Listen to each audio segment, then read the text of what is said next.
Beralih ke berita selanjutnya, Tribuners baliho bakal calon kepala daerah di Maluku dari Partai Amanat Nasional mulai terlihat di sudut jalan utama Kota Langgur. Sejumlah baliho bakal calon kepala daerah di Maluku dari DPD Partai Amanat Nasional atau PAN mulai menghiasi sudut jalan utama Kota Langgur, Maluku Tenggara.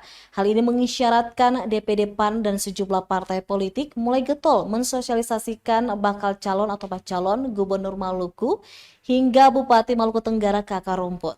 Pantauan Tribunbon.com pada Kamis 6 Juni 2024, sejumlah baliho ditempatkan di beberapa sudut jalan Taverseran hingga Wadek. Nampak di kawasan lampu merah Ujang 1, baliho dominasi warna biru mencuri perhatian banyak pasang mata.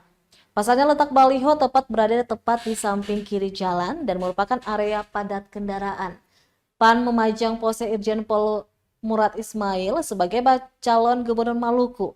Kemudian diikuti 3 kandidat calon Bupati Maluku Tenggara yang lolos seleksi administrasi di DPW PAN Maluku, yakni Muhammad Tahir Hanubun, Martinus Sergius Ulukianan, juga Feki Suwanti. Sementara Ketua Dewan Pimpinan Daerah PAN Maluku Tenggara, Yohanes Boskor Hawarin, yang dihubungi melalui pesan singkat membenarkan ihwal tahapan sosialisasi Partai Besutan Zulkifli Hasan itu.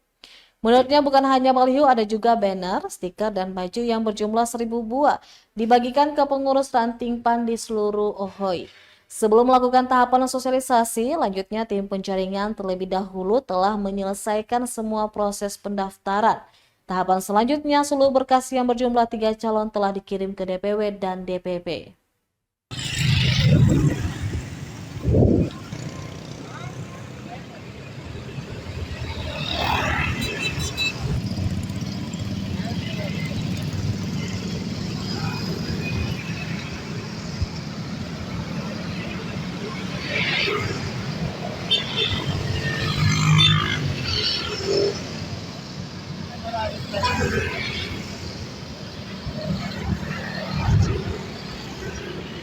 Download Tribun X sekarang, menghadirkan lokal menjadi Indonesia.